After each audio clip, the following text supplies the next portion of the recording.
આવા કાર્યક્રમો અવારનવાર કરતી રહે છે, કારણ કે હમણાં વહીવટી બદલી પ્રક્રિયા છેલ્લા ઘણા સમયથી દર વર્ષે વહીવટી બદલીઓ યોજાતી જ રહે છે.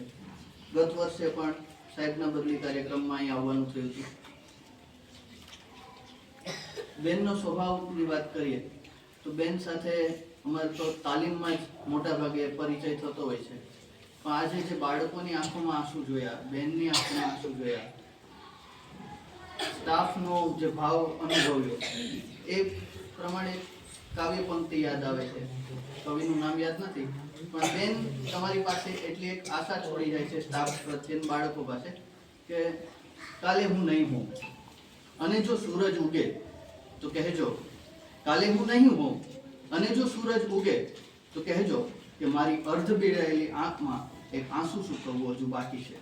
બેન તમને રૂબરૂ રહીને તો શિક્ષણ કાર્ય કરતા જ, પણ જે વ્યક્તિ તમારી સાથે ભાવથી જોડાયેલો હોય ને એ કદી વિખૂટો નથી થતો.